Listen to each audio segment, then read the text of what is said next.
To order. This is the Wednesday, July 18th, 2018 meeting of the Concord City Planning Board. Madam Clerk, could you call the roll? Chairman Woodfin? Here. Councilor Champlin? Here. Member Rosenberger? Here. Member Smithmeyer? Here. Member Hicks? Here. Member Fox? Here. Member West? Here. Okay, we've got a quorum. No alternates, so we will begin. Let's have any conversation around the approval of the minutes from prior. If not, we will entertain a motion to approve those minutes as submitted. Move approval. Second. Motion's been made and seconded. All those in favor? Aye. Opposed? That motion carries. We have one announcement tonight. We're going to be moving item 6C, application on behalf of Jonathan Chorlian on behalf of the City of Concord. We're going to move it to the end of the meeting. We expect it to be a rather long and lengthy, so Mr. Chorlian offered to push it to the end, so we will push it a little bit farther back in the meeting. So if anybody's here for that, we will hear that tonight, and we will hear every other item on the agenda. So let's move right ahead with item 5, determination of completeness items by consent. If we could read 5A and 5B into the record. Jonathan Chorlian, on behalf of Roman Catholic Bishop of Manchester, requesting major site plan approval for the construction of 3 attached residential structures totaling 10 dwelling units and renovation of an existing structure for the purpose of a community building at 135 North State Street in the neighborhood residential district. 5B is Stephen Dupree on behalf of 14 Dixon Avenue Development Company, LLC, requesting major site plan approval for Business Performance District. Staff has recommended that both items be determined complete and the public hearing set for the August Planning Board meeting. Okay, and I did have several people contact me today regarding 5A. It is a determination of completeness only component, so we're just finding the application complete and setting the public hearing. So if anybody's here for that, we're not approving anything. All we're doing is setting the public hearing so we can talk about it next month. So staff's determined 5A, 5B have been determined complete. If someone would like to make a motion, we'll accept that motion. Make a motion. Second. That motion's been made and seconded to find those applications complete and set the public hearing for the August meeting. I'm sorry. August 15th. August 15th meeting. Motion's been made and seconded. All those in favor? Aye. Opposed? That motion carries. Good notice to turn off your phones if you didn't. Sorry.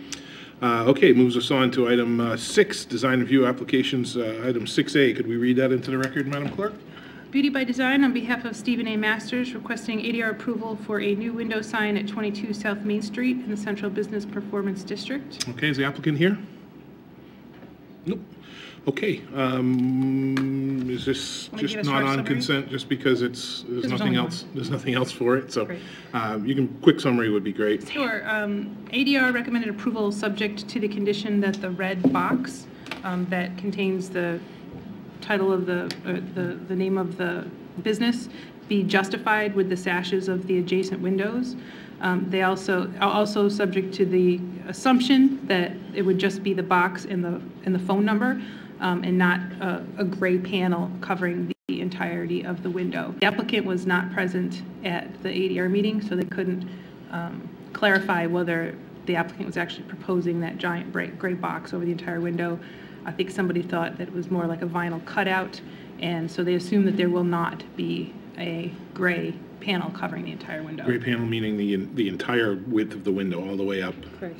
all of this space here. Yes, you'll see Okay. they have this large box. Okay. They do not assume that they're proposing that large box. Okay, so what ADR is telling us is just the red box, not And the the phone gray box, number. and the phone number. Okay, any member of the board have a question? Yes, Suzanne? I was really kind of surprised because that they didn't have a problem with the telephone number being like a separate entity outside of the sign.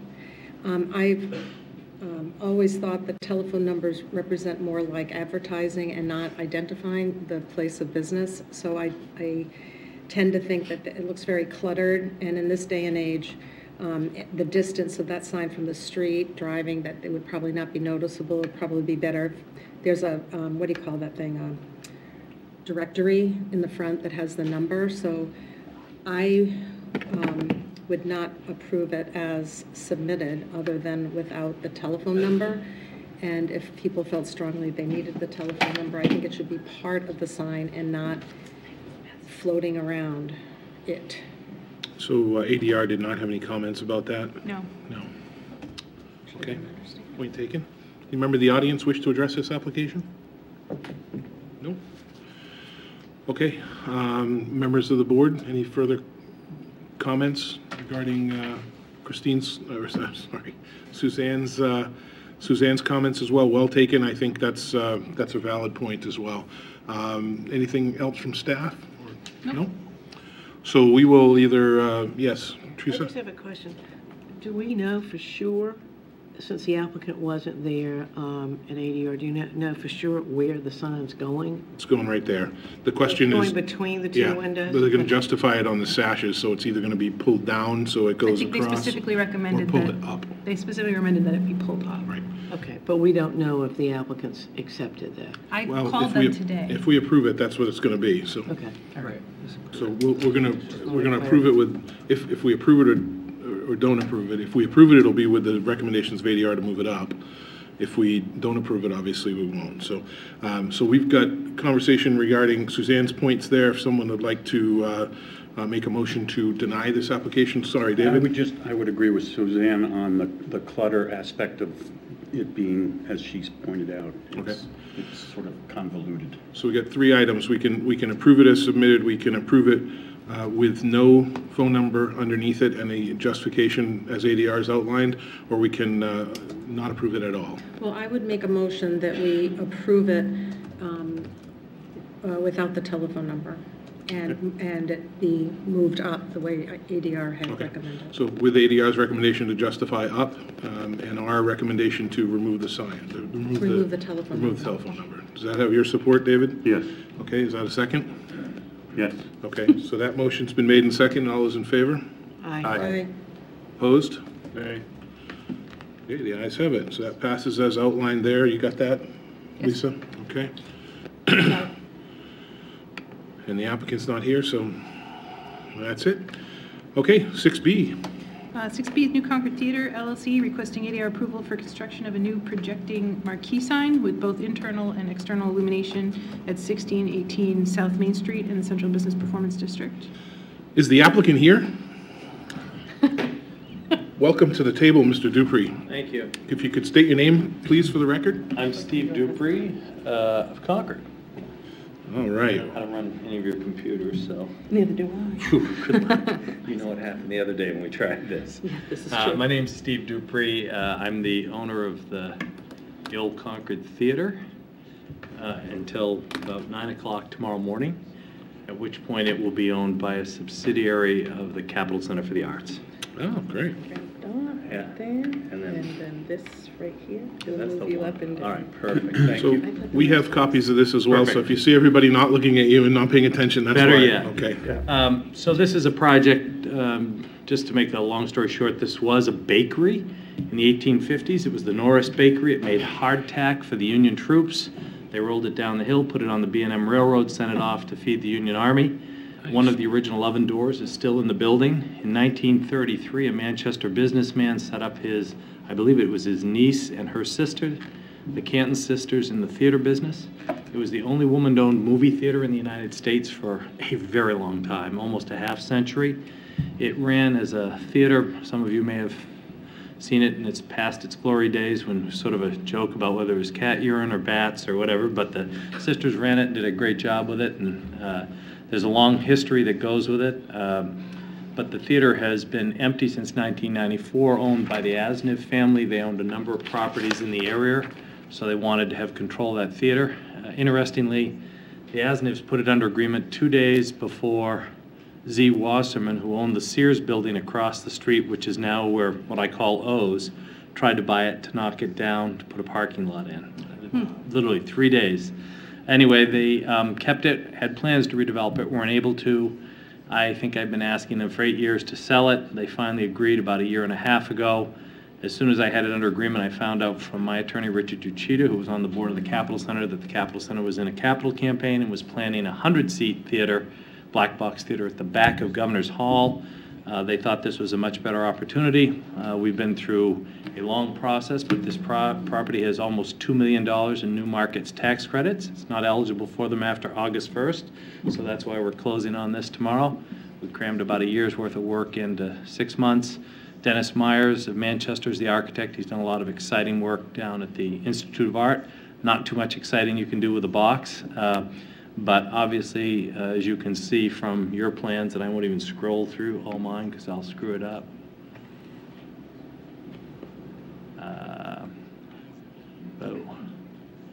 I'm trying to find the best rendering of the... I think the first one. Yeah, there we go. It doesn't show the colors. Anyway, one of the things we wanted to do, we looked at the history of the building, and there was a projecting marquee when it opened, not quite so big. The yellow brick that you see there, when you walk by it today, you see that it had sort of had some yellow brick repairs.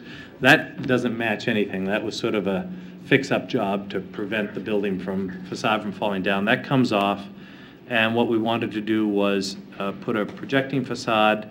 And then we looked, and in 1933, you'll remember, it was the teeth of the Great Depression. And even though the Canton sisters had a design which had some of the elements that you see here, they weren't able to afford it. So they sort of did the projecting part and the low part of the horizontal that you see sticking out, not the Concord sign. So we went to the concept here. This building is in a row. Endicott Furniture to the north, and then Pitchfork Records. So when you drive north to south, there's only 44 feet of frontage, and you can't see the building. If you drive from the south, headed up, the building on the left that you see in the white is Families in Transition, so you do get better visibility there. But the goal was to project the sign so that it's visible north to south, then put in two of the kind on the main sort of rectangles. Those are the kind of signboards you have at the Capitol Center for the Arts, only substantially smaller than the one you have there, where they advertise the shows. And then it's trimmed in neon with a number of neon elements, and then a neon Concord up above. We sought and received, I think, 7 different variances for it, and then went to Architectural Design Review and went through all the colors with them. The goal is to create a colorful sign. It's almost at the bend where what we call the Employment Security Building is. That's the bend in Main Street. This is almost there. This will be visible from north to south. And the ADR committee, I think, loved the idea, as did the zoning board, of having one sign that's sort of in the heart of downtown that's colorful. And underneath the awning, that awning will project out so that it covers the box office, because there's a box office right there. Capitol Center for the Arts is going to move their box office, main box office there, and it's lit underneath. And beyond that, I'd be glad to answer any questions. Right. So I was at the ADR meeting, and I did make a couple of notes on things that they talked about. There was a post Yes. that I think it's out of these renderings, is that No, right? it's still sort of hidden there, but if you look right there, Yeah. and it looks like it's flat there, Yeah. but actually that stuck out about 6 feet, and the ADR suggested we get rid of it because it's not required structurally, and I think the original thinking of the Dennis Myers team was that it sort of made that corner a focal point, but everybody agreed, including the architect, it wasn't necessary, so that post is out. Good. And the other one was colors of the neon. I know Glenn Shatler came in with a nice presentation and some boxes. There was some discussion regarding obviously, I don't know neon, but it was colder in the winter and it's not as bright. It's warmer in the summer, so it's as bright. Did you settle on any colors or anything come out of ADR with that as far as the color densities? There were a couple members of ADR who liked the idea of adding teal. We have yellow, blue, I hate teal. red. Yeah. Well, that's sort of how it started at ADR. Let's watch out, because somebody go, I hate yellow. Did you say this did you tell ADR? No, he was very quiet at ADR. Somebody else said they hated teal, though. Somebody, on the other hand, said, how could you love blue when it could be teal? And Glenn had a very interesting, neon in different temperatures has a different effect. But in the winter, generally in colder months, neon cools down as a color and becomes less bright. So you have to be careful, this is everything I've learned about neon signs, about going with too cool a color that works in the summer, because you won't see it in the winter. So, we just want it bright and colorful. Our thinking was we were going to defer to the artist in the field, and once he came up with his final color pattern, we're going to show it to Heather or somebody and say, everybody on board. I think we show a red, a blue, a yellow, and the letters are red. Those are in boxes so that they don't project out. And we'll look at teal if somebody, we'll try teal, and there's another shade of yellow you can try that's not quite so yellow. I think their point more was it going to be just this bright neon, just, Yeah. just blinding you or Las Vegas. I mean, that was more of my point. We want it to be just like the Sands Hotel in Vegas. Absolutely. No, actually, he Sammy pointed out. Davis Jr. be performing? Yeah. Well, he might be buried under the floor. We haven't gotten that far down. No, that's Hoffa. The ADR committee was concerned that you stated right, they didn't want to be Las Vegas bright, but he also pointed out that this is not the old-fashioned neon that's gas. This is the more modern, which does have a much lower light level. I would have brought it. I thought maybe it was going to be here tonight, but... Yep, that's fine. That's fine. I do one more before I let you go, before we move down the line. On the last page of our package here, the Galaxy GS6 series message displays, is that message display board, it's 5 inches, is that actually going to be embedded into the into the facade, so it's going to be flat? Flush. Okay. It's flush with the sign. And it's going to be like the Capitol Center uses theirs, which is just it's just displaying. There's not going to be movies, or there's not going to be any motion on it to grab people's attention, right? Yes. In fact, that issue came up at the design review and came up at the zoning board. When the Capitol Center got permission for their sign board, because that could be interpreted as a moving sign, the Capitol Center accepted a limitation on how many times a day it can change the message, and it can't be flashing it. And the zoning board made that, if I remember correctly, they made that a condition of their approval. Okay. And the ADR committee asked the exact same thing. So it'll have the sponsor's name up there of a show and the name of the show. Right now, they're planning between 130 and 180 events a year.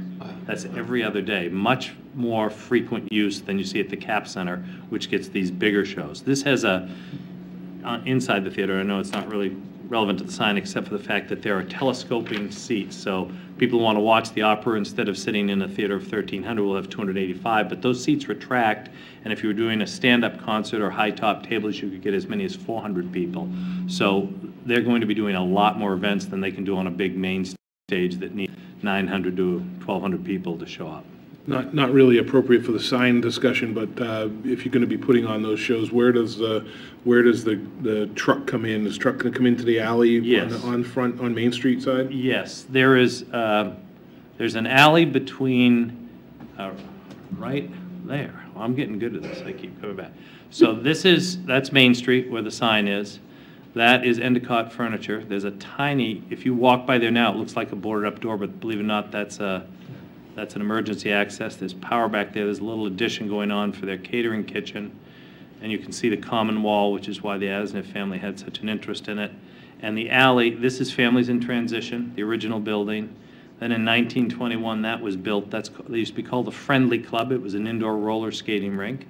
And that's the alley right there. And you can see on this, there's a stage, not a stage, a loading dock, so that trucks will come in, unload, and then they can go in at flat level right to the stage, which is about a 15-foot deep stage, then behind it the green room. So that's all access for the show will be there.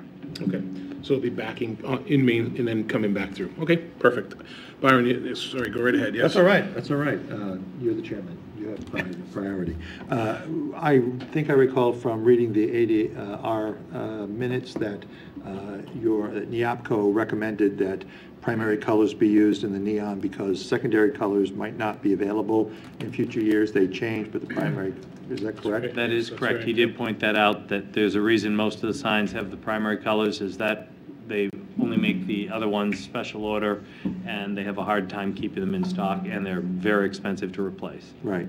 And I'll just make a comment, if I may, Mr. Chairman. Yes, sir.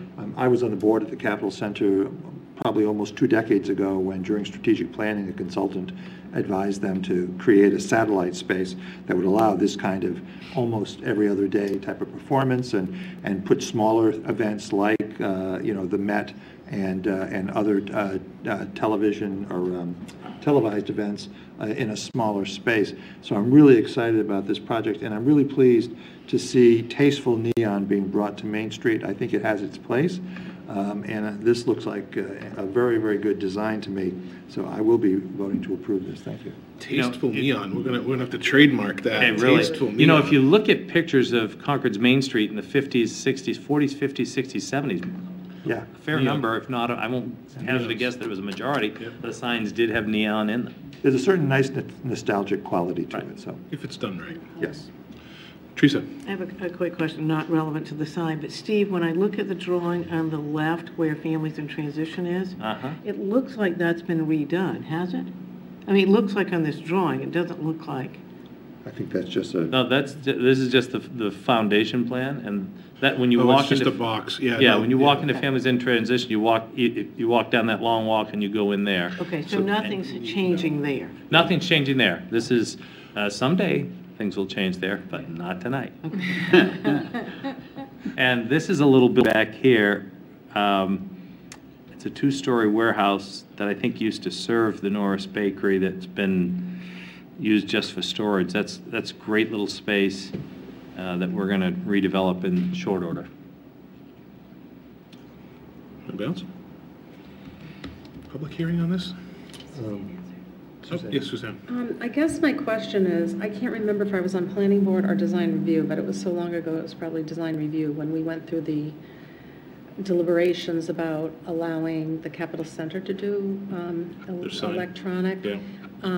And there, I'm just wondering the implications of, I mean, just because it's the Capitol, I mean, it was done for that one sign, and it seems like now there are two that have the changeable type. If the Red River, they didn't get they were not allowed to do it? I don't know. I wasn't here for that. So I wasn't wondering if anybody, because they still get up there with their little letters and change it. So I guess it would appear to me that if they ever came, we would not have much ability to disapprove it. Although I can tell you in the case of Red River, they change their movies once a week.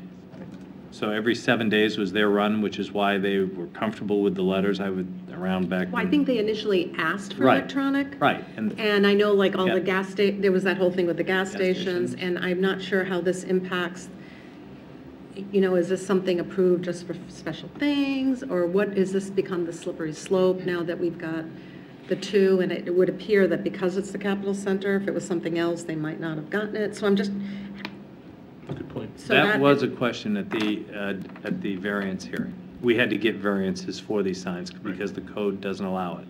And I mean, that was our, you know, we had to come in, and when we met with code enforcement, we say, can you consider that? And you said, you've got to get a variance, so.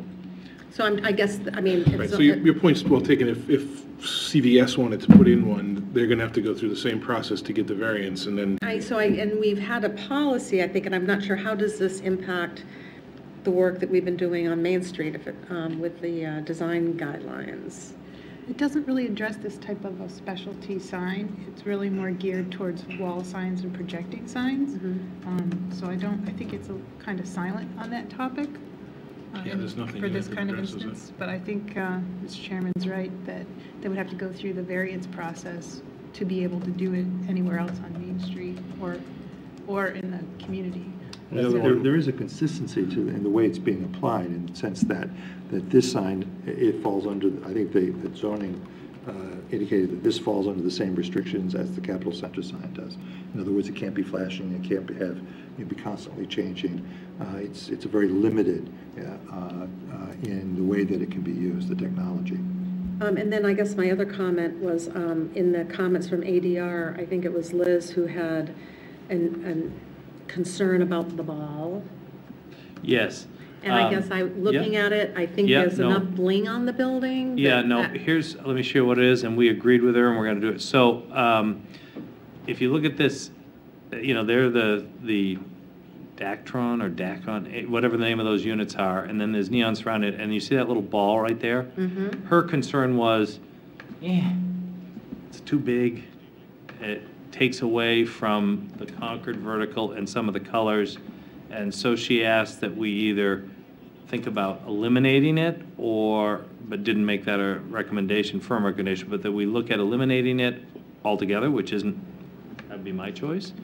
I think our sign people said they'd like to make it smaller, but they liked having it because it's right at the focal point of the two edges. But not the end of the world if it leaves entirely. I was happy to.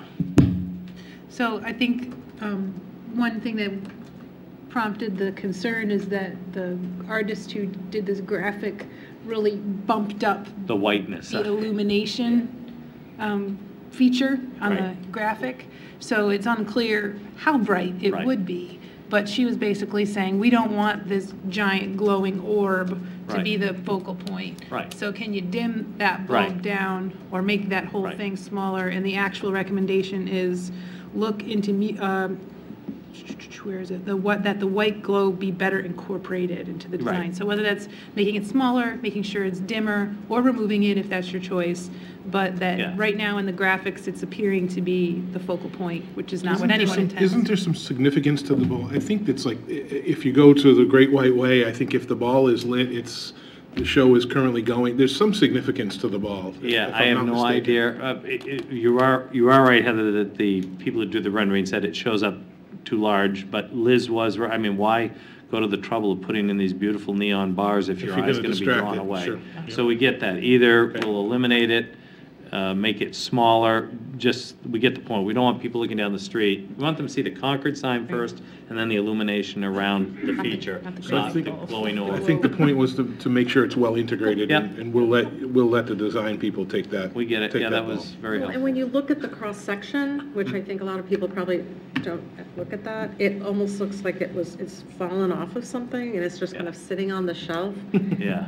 And I think that there's plenty of focus on Concord, and then there's some fanny thing in there, Yeah. and then you've got lights on the Yeah. blue there.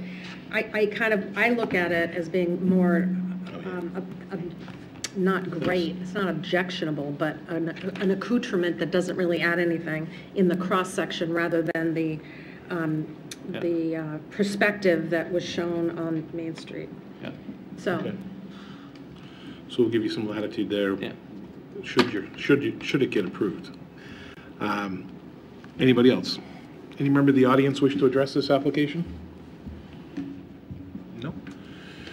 Okay. I'll move approval. Let's take a motion to approve it as submitted. Any additional, oops, Would you sorry? like me to read the conditions recommended by ADR? Please, if you could, just into the record quick. ADR recommended approval subject to the conditions that the column be removed, that the white globe be better incorporated, that the playlist panel be shifted to the north wall instead of where it's appearing on the graphic, that the applicant look into muting the neon colors, and that the theater is subject to the same sign limitations as the Capitol Center of the Arts, of which we do have a copy of that agreement in the file.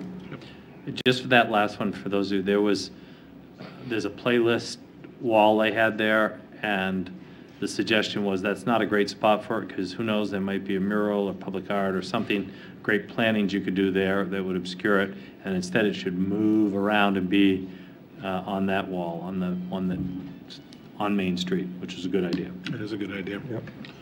And low growth stuff there in the little pocket park, that looks beautiful, and some lighting, that's great, so. Yeah. Okay.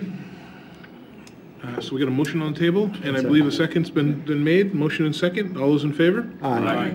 Opposed? That motion carries. Thank you, sir. Can I just clarify, was that Yes. subject to the ADR? Subject, yes. The motion was made and seconded as with subject to the ADR recommendations. Yes. And who Okay. was the second? David was the second. Okay. That was a second. Matt was the Oh, second. Matt was the second? David can be, but it's fine. I'll let Matt do David tried to chime in on you. it. Yeah. Okay, so again, reminder for the audience, we're going to move item 6C down to the end of our agenda, or close to the end of our agenda, and we will move to our site plan subdivisions and conditional use permit applications. If we could read item 7A into the record. 7A is Richard D. Bartlett and Associates on behalf of the City of Concord and Margaret Lassonde requesting minor subdivision approval for a lot line adjustment at 71 and 81 Pennacook Street in the single-family residential district and the neighborhood residential district. Staff does recommend that the application be determined complete and that the public hearing be open. Okay, we've got a determination of completeness component. Would someone like to make a motion to grant that determination of completeness and move forward? So moved. Motion's been made and seconded. All those in favor? Aye. Opposed? That motion carries. We determined complete. We'll open the public hearing. If you could state your names for the record. My name is Jim Hours, and I'm Vice Chair of the Concord Conservation Commission. Who are you? My name's Mark Sargent, and I'm with Richard Bartlett and Associates. Great. Why don't you I'm tell us trying to get about your the- project, if you yeah. could? No, go ahead. You got it. Go ahead. I'm trying to get the plan up. I think the other mic works too. While he's doing that, I can give you a little background on why we're asking for this. Certainly, if you could. The Lasan family is here, and they actually own a 21-acre lot, which is right next to Wynett Park. And we have been trying for years to acquire this lot because it'll give us access through from Concord Hospital to Little Pond Road, so we could construct a trail network and have a greenway through there. And the Lasans have agreed that they would exchange this 21-acre parcel for the lot line adjustment, which is the subject of this application, which is why we're here and why we're supporting it. Okay, could we get an update from staff? Is there anything staff wants to bring into this equation? This is a tiny little adjustment, right, on the existing, There you go. on the existing lot? Do I remember this right? Correct, yeah. No, it's, staff does not have any additional comments. There's just minor plan comments. Okay. Okay, Mark? Do you want to speak? Sure. Sure. So the sites are 71 and 81 Pinnacook Street. 71 is identified as map 101, lot 2, block 2, lot 11, has 196.86 feet of frontage on Pinnacook Street in an area of 9.12 acres in a single-family home located on it. 81 Pinnacook Street is identified on map 101, block 2 is lot 10, has 976.51 feet of frontage on Pinnacook Street and 301.79 feet of frontage on Columbus Ave. I can pan here so you can see a little bit of both sheets. And has the city water reservoir tank on it. So the lot line adjustment they're proposing this evening is to annex 1.2 acres of 81 Pinnacook Street, that's the city's lot, to 71 Pinnacook Street. The new lot area for 81 will be 7.96 acres. The new lot area for 71 will be 10.32 acres. This will reduce the frontage on 81 on Columbus Ave from 301.79 to 206.79 feet, and will give 71 an area of, or an additional 95 feet of frontage on Columbus Ave. There were a number of waivers that we had requested due to the minor nature of this lot line adjustment. I can review those. I did submit a written request for that, and I can leave it at that if you'd like. No, that's fine. If you have any questions, I'd be happy to answer them. So again, in just so everybody's clear on this, on 1.2 in our report, were some concerns from the Conservation Commission and the Water Department that the Lasans would further subdivide their residential lot.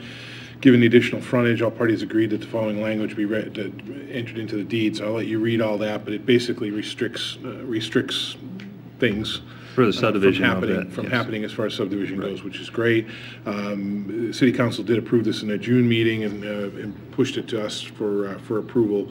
No engineering comments, so if we've got any member of the audience that would wish to address this, yes, could you come up to the table? Could you guys step back for me, please? Thanks. Hi, could you state your name for the record? Robert Cooper, I'm in a butter.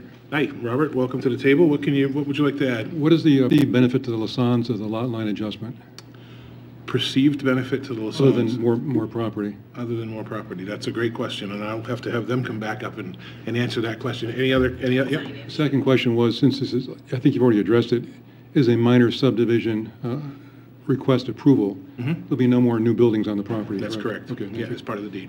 So, sorry, hang on one second. Go ahead, Heather. Come on back. I could let you know, so currently they have an extremely long driveway that is a concern for fire access and safety. So the additional sliver of land will give them a much shorter driveway access, so they can abandon the extremely long access and put the much shorter driveway in, which would be much safer from a fire and safety perspective for them. So changes to the lot then at that point would be a new driveway Right. to the building, not. Right. Okay. And it's a concern from fire. We actually have in our ordinance that we don't allow driveways of a certain length. So they're actually bringing their property more into compliance with with the length of driveways that we How near allow. to their property boundary is the driveway allowed to be placed? The new Excuse driveway? me? How close to the existing boundary of their property, or the newly adjusted boundary of their property lot line, will the driveway be allowed, the new driveway be allowed to be placed? In other words, how close to the abutting property? Let's see if is it on the I plan? don't think it is in the plan. Yeah, I mean, there's a We'll hit requirement that it be. We'll address that with the applicant as well. How about that? Thank you. Okay. Can you just sign in, sir, on the sign-in sheet, please? Sign-in sheet there? The yellow, is it? No, it's right there. Oh, right there. Thank you.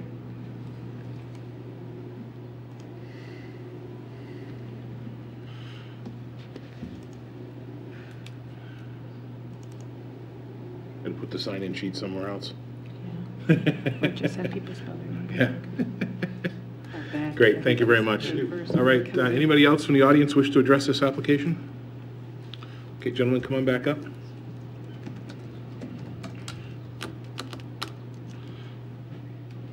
I think Heather pretty well addressed the reason why it benefits the Lasans. And also, if you go to the site, we thought it would be best to give them about 95 feet on Columbus Avenue because there's a fire hydrant right in the middle of where the proposed driveway would go. And also, if we made it that width, it could be a buffer of trees between them and the southerly abutter. And the northerly abutter is the water department. Okay. Are you the southerly abutter? I would assume so. Yes. No, that's, it's Larry Smuckler, a retired judge. Okay. So, Mark, where is a proposed driveway going to be placed on the property? We haven't shown a driveway on the driveway, excuse me, on the plan, and I don't know exactly where it's going to be, but it certainly, you know, would comply with the regulations of the city. So as far as setbacks from existing Setbacks from lines? the property line, setbacks from existing driveways and such. And just to assure Mr. Cooper, you know, this isn't a subdivision, it's a lot line adjustment. And so they're not, you know, we started out with 2 lots, we're going to end up with 2 lots. So there isn't an additional building that can be constructed on either lot. So you're not combining the lots, you're keeping them separate? Keeping them separate, but Okay. like I said, we started with 2, we're going to end with 2. Okay. Any other comments from staff? Questions from the board? Nope. Someone like to make a motion? Well, we got a couple of items here, so let me back up. Hang on just a second. So in our packets, 3.1, staff recommends that the board grant the following requests for waivers from the subdivision regulations. They're outlined there in your packet, 12035 and 1207, addressing wetlands delineation, 12085 and 15036 for natural features, topography, soils, and usable land. And again, just says nothing's happening, right? So there's no need to put them through that. So do you want us to address that one on 3.1 there, or do you want to go right to 3.2? So we should do the waivers first? Correct. Okay, so under 3.1, somebody can make a motion to grant the following request for waivers from the subdivision regulations as outlined in 3.1. So moved. Motion's been made. Second. And seconded. All those in favor? Aye. Opposed? That motion carries. And under 3.2 is grant minor subdivision approval for the lot line adjustment at 71 and 81 Pennacook Street, subject to the following precedent conditions. And they are outlined in precedent conditions 1, 2, 3, 4, and 5. No subsequent conditions. It looks pretty straightforward. Would someone like to make a motion to grant that minor subdivision approval as outlined in 3.2 with those precedent conditions? So moved. Second. That motion's been made and seconded. All those in favor? Aye. Opposed? That motion carries. You're all set. Thank you. Thank you, gentlemen. All right, thank you. Okay, moves us on from 7A to 7B. 7B is Arthur Siciliano on behalf of Roger and Marion Clattenburg requesting minor subdivision approval for a 2-lot subdivision at 15 Frost Road in the single-family residential and residential open space districts. Staff does recommend the application be determined complete and they'll open the public hearing. Okay, we've got a determination of completeness component. Would someone like to make a motion to grant that approval, to deem the application complete and open the public hearing? So moved. Second. Motion's been made and seconded. All those in favor? Aye. Opposed? That motion carries. We'll open the public hearing. If you could state your name for the record. You signed in first. Good job. Good evening. My name's Neil Semple. I'm from Art Siciliano's. I'm representing the Clattenburgs in this subdivision. Okay, let's get a quick staff update if we could. Is there anything on here from staff that we need to look at? So the applicant is proposing to subdivide a 14.5 acre lot into 2 lots consisting of 1.8 acres on Curtisville Road and 12.6 acres on Frost and Curtisville Road. Since the agenda was posted, the applicant has requested a waiver. And the waiver is from section 26.21, not to place existing utilities on the parent lot underground. This is due to the fact that the new lot that they're creating, they will install underground utilities, but the existing parent lot on Frost Road, the utilities exist above ground, and it seems to be a bit of a financial burden to place those underground. So the electricity that currently services the Frost Road side is there and in place? Yes, There's above ground. there's a home there currently. Okay, so it's a home there now? Yeah, with the existing utilities. Okay. And there is no additional development at this time proposed for the parent lot. It's just a lot line, or it's just a subdivision? Subdivision, Yep. family lot, it's for a family.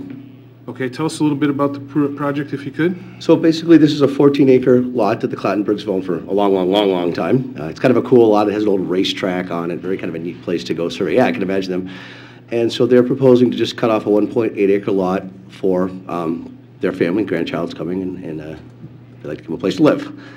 So it's just, it's a very straightforward, you guys seen it, just, we're going to provide, adequate frontage and space. There are no wetlands on the site, and we are also, there was some talk earlier about hooking up to other places in the area. We're hooked up to town sewer. There's a requirement that be happen. We're working with zoning. We're just going to do an on-site sewer system. So you will see that as part of it. So it's just a house lot, 1.8 acres, fairly straightforward. Okay. Any questions from the board? Any member of the audience wish to address this application? No? Seeing none, we'll close the public hearing. Any comments from staff regarding this? The recommendations have changed. In regards to the variance that they're obtaining, the applicant went before the ZBA on July 11th to obtain a variance not to extend and tie into municipal sewer and water on Curtisville Road. The meeting was continued to August ZBA hearing, so staff is recommending approval subject to the applicant either providing a utility plan showing hookups to municipal sewer or water, or obtaining a variance granted by the ZBA in August. Okay, it's your job to tell me when we get to that point that I need to add that to my my There was a conditions. notification snafu or something like that. Make sure that's in there. Appreciate you guys getting us in because it's good to push. And regarding the 26.21, staff, any staff concerns regarding that? We overlooked that as far as our recommendation to approve it. Staff just recommends the board to determine whether to grant the waiver. Okay. Perfect. So everybody clear on that? So we've got a couple of items on our agenda, or on our recommendations here under 3.1. There was no waivers. Let's take the waiver separately and address the waiver as item whatever. 3.1. 3.11. Make it 3.01. 3.01. 3.01, there you go. 3.01. So I want to do it before we grant the minor subdivision approval. So under 3.01, we'll add in the request for waiver on 26.2.1 as so eloquently outlined by Sam. If someone would like to make a motion to grant that waiver, we'll accept that motion. So moved. Second? Motion's been made and seconded. All those in favor? Aye. Opposed? That motion carries. Let's move to 3.1 to grant minor subdivision approval as outlined in 3.1 with precedent conditions 1, 2, 3, 4, 5, 6, and anything on 7 or no? No. Yep. 7 would be that the applicant obtains a variance from the ZBA on the August ZBA hearing, or providing a utility plan showing hookups to municipal sewer and water. A variance already. Yes. Good with that? Okay. Someone like to make a motion to grant that minor subdivision approval as outlined 3.1 through with precedent conditions 1 through 7. So moved. Motion's been made and seconded. All those in favor? Aye. Opposed? That motion carries. We're all set. Thank you very much. Quick as a wink. Okay, moving right along, we'll move on to item 7C. Oh, Ari Pollock. 7C is Ari Pollock on behalf of, Ari, you're not supposed to come anymore. You're not supposed to be here anymore for these. This is. Did I reach my limit? I'm waiting for this day. Oh, jeez. So We'll have to formally ask you to state your name for the record if you could, Mr. Pollock. I'm happy to do that. I'll even sign your sign-in sheet. Okay, well, you do that while Heather reads it into the record for us. Thank you. Ari Pollock on behalf of Merrimack County requesting review of a two-lot minor subdivision in accordance with RSA 674-54 for property at 163 North Main Street in the Civic Performance District. Where is 163 North Main Street? I don't know. So, thank you, Heather. What building is 163 North Main thanks. Street? I get to use the pointer, too. Be careful with it. I'm Ari Pollock of Gallagher, Callahan, and Gartrell, here from Merrimack County tonight. I was hoping to have with me and introduce Dan Mullen of Bartlett Survey. He assisted me with the subdivision application, but he unfortunately had to attend to a family matter and couldn't be here tonight. That's my polite way of asking not to ask me any hard questions. The proposal, of course, relates to the Superior Court project, which is nearing completion. The project's looking great. I actually took a few photos that I thought I would hand around. Oh, that'd be great, please. It's right on Main Street, but you never know. 2 different pictures, thanks. The questions I get most frequently are, how did they put up the building so quickly? And the answer to that one is, you're actually looking at the old courthouse. And they probably didn't realize that it was there behind the old probate building, which is now gone. The second question I get most frequently is, why did they add that green railing around the new roof? And I answer that one, that's a safety railing that's supposed to be visible because of the color, and it isn't to remain, it's for construction. Yeah, that's funny. But the project's going very well. Steve Dupree's team, Milestone Construction, they really deserve the praise for putting 10 pounds in a 5-pound bag. It's a tight site, and it's gone quite well. You'll recall from our site plan presentation that the county is selling the majority of the land along with the new courthouse to the state at the completion of construction, and we anticipate the closing to occur in October. I say the majority of the land because the county is actually retaining ownership to about 1/4 of an acre, which is actually the old courthouse footprint. Thank you. The new courthouse and the rest of the land, 2.15 acres, is to be sold to the state along with the off-street parking that has been created on the lot. So to sell most of the land but keep the old courthouse building for the county, we've filed for a 2-lot subdivision. You're looking at the plan, you will quickly realize that the subdivision is non-conforming in a number of ways, all atypical for a subdivided lot. And so instead of essentially redesigning the intention of the state when we entered into this transaction, what we instead did was come up with a series of easements that are contained in an easement deed.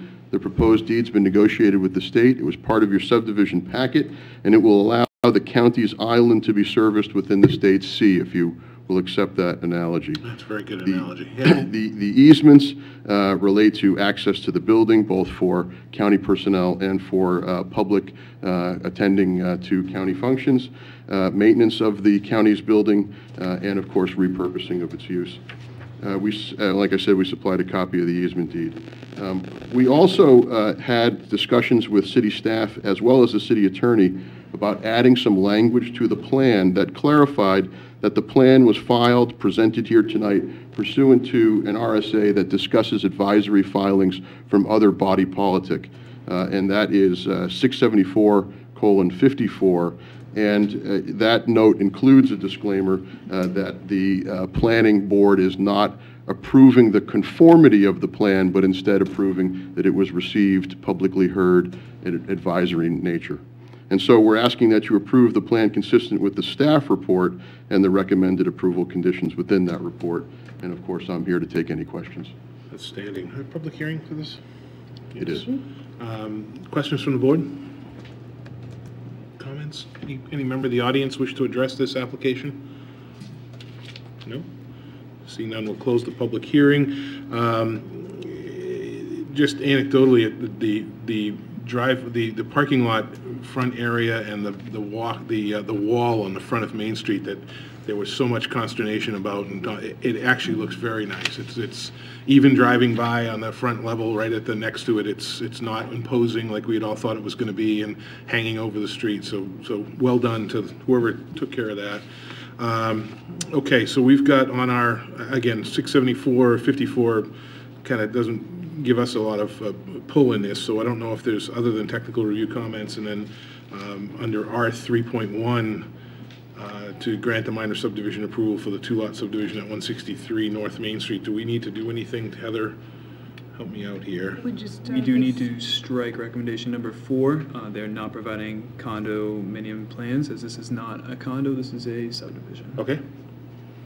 So we will note that and strike number 4 from our precedent conditions. Everything else looks good, Sam, in there? Yep. Okay. So would somebody like to make a motion to grant minor subdivision approval as outlined in 3.1 with precedent conditions 1 through 7, while striking 4 out of the record? So moved. Second. That motion's been made, seconded by David. All those in favor? Aye. Opposed? That motion carries. You're all set. Thanks very much. I'll see you all at the ribbon cutting. Okay. That's the next time we want to see you, for this application. Not that we don't enjoy seeing you, but we don't want to see you again. All right, so let's get 7D into the record, and we will move on here. 7D is the H.L. Turner Group on behalf of Granite State Baptist Church requesting minor site plan approval to construct a 2,600 square foot, 2-story foyer addition and associated access ramp to an existing 3,000 square foot building at 236 East Davis Road in the Industrial District. Staff does recommend the application be determined complete and the public hearing open. Okay, so we've got a determination of completeness component. Would someone like to make a motion to accept that determination of completeness? So moved. Public hearing? Second. Motion's been made and seconded. All those in favor? Aye. Opposed? That motion carries. We'll open the public hearing. Could we get a quick staff update? Whoop. Is that Sure. yours, Sam? Okay. Yes. The applicant received 2 variances, one in 2016 to permit a church in a district where such a use is not permitted, and then in 2018 to expand an existing church building, and in accordance with Article 2882C to establish by a variance a status of uses established by variance, and Article 2824J to permit the 2-story addition containing existing use by variance.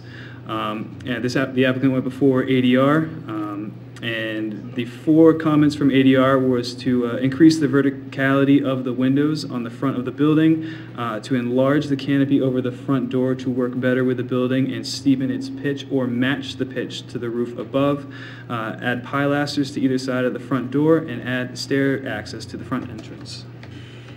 Okay, I think I was at the ADR meeting, and I believe all of those comments from ADR were met with rousing enthusiasm on your part. Is that correct? I'm sorry. Let's have you state your names for the record, if you could. I'm sorry. Sure. My name is Mark McLeod with the H.L. Turner Group. Here with me tonight is Dan Hall from H.L. Turner and Peter Chamberlain from the Granite State Baptist Church Great. Incorporated.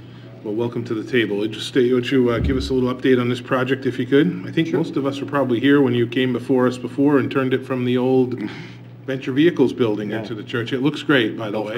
So we're hoping to make it look better. Well done so far. So let's see what we can do going forward. Essentially, what they want to do right now is the footprint of the addition they want to put on the front is about 1,300 square feet. It's a 2-story addition. That's where the 2,600 square foot gross floor area comes from. The 2 floors on the interior of the church right now aren't handicap accessible, and what this addition is going to accomplish is it's a foyer, a vestibule for the church itself, and it's also providing an accessible entrance to the upper floor of this building. That's what the ramp is accomplishing. In the front, they're going to place a approximately 100 square foot asphalt sidewalk leading to that front door and connecting it to the accessible parking spaces in the rear of the lot with a sidewalk. And as requested by ADR, they are going to be constructing a stair access, which will be right in here from this piece of the sidewalk coming up parallel to the front of the building, right there. It's already connected to city sewer and water. No changes need to be made there. As part of the old, the last time they were here, there is a infiltration basin right here that almost all the runoff from the paved surfaces goes to, and we'll continue to utilize that. And one of the conditions from engineering was just to provide those calculations to show that that basin is appropriately sized to handle this additional impervious square footage. How much additional impervious? It's approximately 3,000 square feet. Okay. Off the top of my head. Now, probably a little less. Correct me if I'm wrong, I think I remember that access to the building is in the back now, right? That's right, yeah. Right now, the access is right here, and it's just to that lower level. There is a second level to the building, but there isn't a means for... So the main access will still be there for the first floor? Yes. Well, right, yeah, right. Second floor from the That's front. correct, that's correct, yes. And then this is providing access to that second floor. There will be a new doorway added right here in this vestibule that will provide a secondary means of access to that lower level. Okay. And is the second floor is used for the church for offices or meeting rooms or It's actually utility space? Well, right now it's being used for children's ministry. You've got to be the pastor. I am. You've got the voice. Yes. And so You don't even need a mic. It is being used for the children's ministries, and then once this is completed, we will switch use, and our main auditorium will move up to that main level. Oh, okay. And then the downstairs will actually become our children's Okay, ministry. so then the main entrance will be in the front. Will be in the front there. That's why we're creating this. with That's why the work's accessibility. going on, to do the front, okay. And regarding the ADR comments around verticality, I know they had quite a few comments about the, don't highlight the railings. I mean, I thought there was some very good functional comments. Are you guys okay with the comments that they made as far as design? Yeah. Mark? Yep. Yes, we are. Yeah, we took no exception to any of those comments. And the windows, there's enough space for verticality on the windows? There is. Yeah. Go ahead. Yeah, we're gonna raise the ceiling. We have the ability to raise the ceiling height in that foyer, which will allow us to raise the windows as well. Perfect. Perfect. Okay. Any comments from the staff? Yes, Byron. Just a question. So I don't remember hearing this, but I'm assuming that there is an elevator in the foyer? Is that No, how there is you're- not. So how are you providing access to the second? Is it all a ramp? Yes. Okay, all right. Yeah, that's what the walkway is around the front there. Well, yeah, I understand. There's still that no part, but interior. No interior lift. But there's no interior lift? No, there is not. All right, you're just using a ramp there? Yes. Or, okay. For right now, we have entertained and started looking. We have an 11-foot floor-to-floor differential there. Okay. So we actually did start looking into putting an interior lift there.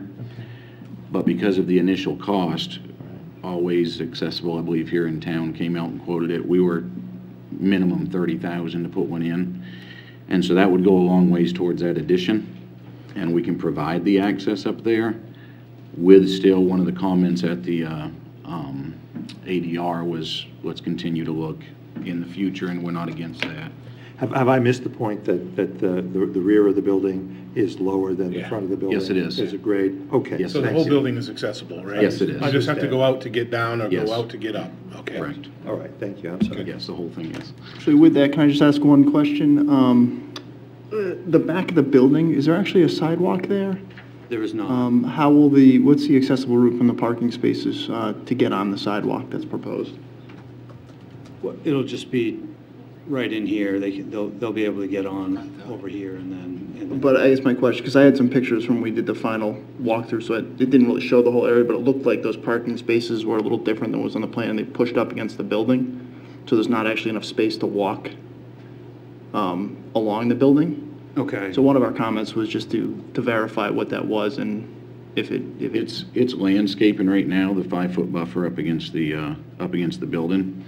And so they would have to come around and get onto the walkway right there at the southeast corner of the building to be able to come up that walkway. Okay, you're saying that Right sidewalk there. will start Yes. at this point? Yes, because the other comment was let's preserve that oak tree that's right there at the corner. So there'd be some revision with a ramp or something like that to get on the sidewalk?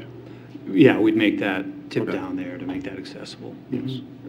So coming out of the back of the building, you go out behind the cars, come around the edge of the building, and then get on the sidewalk there? Yes. Is there parking along the side of the building? No. On the side, Not no, on the side, it's just no. a driveway. It's just a driveway. Okay. One more thing, Rich. The applicant has requested 2 waivers. One to not provide soil test and soil surveys. They received this waiver in 2016, and staff does support this waiver. The second waiver was for not requiring topography or not providing topography surveys for the entire site. Again, they received this in 2016, and for that reason, staff supports the waiver. Okay, does this addition change the outside footprint of the building? It does. You add to the front, right? Yes, yeah. And staff supports that 1503 waiver, right? Okay. Okay. Any comments again from the board? Member of the audience wish to address this application? Seeing none, we'll close the public hearing. We will look at this under our, so under item 2, we've got waivers. The applicant's requesting the waivers from the following site plan regulations, as Sam just outlined, which is the septic and the regulation on topography of the entire site. Would someone like to make a motion to grant those waivers as outlined in 2.1 with under A and B for those two items? So moved. Second. Motion's been made and seconded. All those in favor? Aye. Opposed?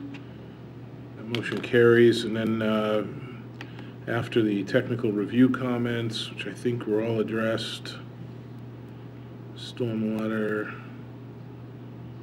and the preservation of the oak tree at the corner. And that's right on the corner of the building, is that right? It is. It's about Pretty close? 7 feet out from the southeast corner. So that would preclude anything as far as sidewalks or Correct, whatnot. and it is a large oak tree. Gotcha. 32 inches in diameter, it is Keeping it wide. out. Okay, so we will look at this 4.1. 4.1, so what's this, Heather? 4.1, and then 4.2 is to grant ADR approval? Yeah, you already took we care of already took care of that. 4.1 Oh, I'm sorry. inadvertently when you made it 2.1, Oh, but yeah, let's well- just jump to 4.2. Oh, no, but 2.1, it looks like, oh, no, it just was the waivers, I'm sorry. It's okay. So, It's all good. my apologies. So 4.2 is to grant ADR approval subject to the following, again, outlined in the summary that Heather read: increase the verticality of the windows with the front of the building, enlarge the canopy over the front door to work better with the building, and steepen its pitch or match the pitch of the roof above, add pilasters on either side of the front door, and add stair access to the front entrance. So we'd like to make a motion to grant ADR approval do we have to do that? Mm-hmm. As outlined in 4.2 with those 1, 2, 3, 4 conditions. So moved. Second. Motion's been made and seconded. All those in favor? Aye. Opposed? That motion carries. And then 4.3 is to grant minor site plan approval for the construction of the 2,600 square foot building addition and related site improvements subject to the following precedent conditions and subsequent conditions. A, precedent conditions 1, 2, and 3 as outlined, and subsequent conditions 1, 2, and 3 as outlined. Someone like to make a motion to grant that minor site plan approval? So moved. Second. That motion's been made and seconded. All those in favor? Aye. Opposed? Motion carries. You're all set. Great, Thank you, gentlemen. Good luck with the project. Looks good. Okay, moving right along. We will move to item 7E, Novus Engineering. Read that into the record. 7E is Novus Engineering on behalf of Smokestack Realty requesting major site plan approval to construct a new access road and parking areas totaling approximately 22,000 square feet of new impervious area at 254 North State Street in the Institutional District. This application was determined complete during the last June Planning Board meeting. Staff is recommending to open the public hearing. I will let Sam give a summary on this project. Okay. So as Heather said, it was determined complete last month. However, over the course of this month, staff has not received revised plans nor a response letter. And among the outstanding conditions and comments below is the requirement that a landscape plan be provided, or at least that the applicant document that a landscape plan is not needed. It is staff's opinion that this should be submitted for planning board review and should not be handled as a condition of approval. Staff is therefore recommending that the public hearing be continued until such time as this and other outstanding comments are addressed. I am going to guess that there's nobody here to address this application, so we will, I believe, yes. So I will make a motion to continue the public hearing until August 15th. I'll second. Motion's made and seconded. All those in favor? Aye. Aye. Opposed? That motion carries. So that will move us on to, do we want to go to other business, or do we want to go to Mr. Oh, Chorlian? yes, absolutely. Are you ready? Let's not forget that. Yeah. So we will skip back. Mr. Chorlian's taken on a new look, so we will we will invite Mr. Chorlian up to the table. If we could, New and improved. we could read item 6C into the John into the Chorlian record. 2.0 here. Item 60, John Chorlian on behalf